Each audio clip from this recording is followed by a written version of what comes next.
বেগম খালেদা জিয়া তিনি একজন মহিষী নারী। তারেক রহমান এবং আরাফাত রহমান কোকো দুইজনকে নিয়ে চট্টগ্রাম থেকে পালিয়ে এসেছেন বেগম খালেদা জিয়া। তিনি একজন বীর মুক্তিযোদ্ধা। তার রাজনীতির মধ্যে, জিয়া রহমানের রাজনীতির মধ্যে কোনো ফ্যাসিবাদী, কোনো কর্তৃত্ববাদ, কোনো স্বৈরাচারী মনোভাব আছে আপনি দেখান।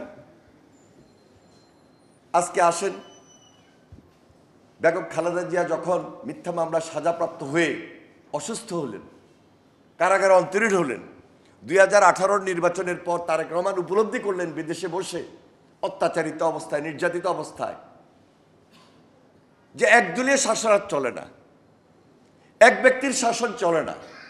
এক ব্যক্তির শাসনের মধ্যে ফ্যাসিবাদ, এক দলের শাসনের মধ্যে সম্পূর্ণ ফ্যাসিবাদ, কর্তৃত্ববাদ। তাহলে তিনি নিজের চিন্তা থেকে, নিজের ধারণা থেকে,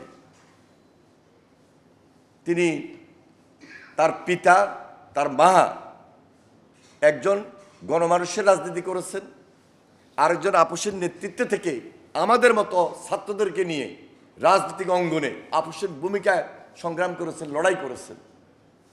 এবং সংসদীয় গণতন্ত্র বেগম খালেদা জিয়ার নেতৃত্বে এই দেশে শুরু হয়েছে। প্রেসিডেন্ট জিয়া রহমানের নেতৃত্বে বহুদলীয় গণতন্ত্র উনি শুরু করেছেন। সংবাদপত্র স্বাধীনতা দিয়েছেন।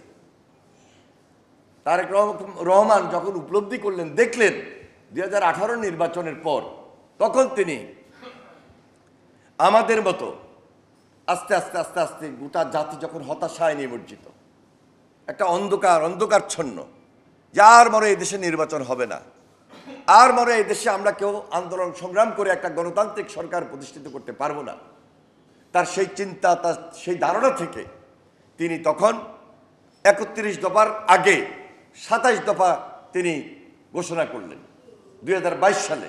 কিন্তু 22 সালে ঘোষণা করলো, গ্রাউন্ড ওয়ার্ক কিন্তু 2019, 20, 21 পর্যন্ত তিনি করেছেন। আমাদেরকে মাঠে নিয়েছেন। আমরা মিডিয়া সেলের মাধ্যমে প্রত্যেকটা উপজেলায় গিয়েছি, জেলায় গিয়েছি, বিভাগে গিয়েছি। আমরা সেখানে পেশাজীবীদের সঙ্গে মিটিং করেছি, সমাজ বিজ্ঞানীদের সাথে মিটিং করেছি, রাষ্ট্রবিজ্ঞানীদের সাথে মিটিং করেছি, বিভিন্ন পেশার মানুষের সাথে মিটিং করেছি, সেমিনার করেছি, ছাত্রদের সঙ্গে, যুবকদের সাথে, তরুণদের সঙ্গে আমরা আলোচনা করেছি। বিশ্ববিদ্যালয়ে গিয়েছি, বিশ্ববিদ্যালয়ের শিক্ষকদের সঙ্গে কথা বলেছি, উকিলদের সাথে কথা বলেছি, ডাক্তারদের সঙ্গে কথা বলেছি। সবার সঙ্গে কথা বলে যখন 27 দফা ঘোষণা করলেন, তখন বাংলাদেশে সেই মুহূর্তে একদলীয় আন্দোলন তৈরি করার জন্য সকল রাজনৈতিক দলকে নিয়ে যখন উনি বিদেশ থেকে ঐক্যবদ্ধ করলেন, বসলেন, আলোচনা করলেন স্কাইপের মাধ্যমে, তখন তাদের থেকে প্রস্তাব আসলো যে আমরা যারা যুগপৎ আন্দোলন করছি আপনাদের সঙ্গে, আমাদের আরও কিছু দফা আপনার এই 27 দফার সঙ্গে অ্যাড করা খুব জরুরি। সেই 27 দফা থেকে সেটা 31 দফা উত্তীর্ণ হলো।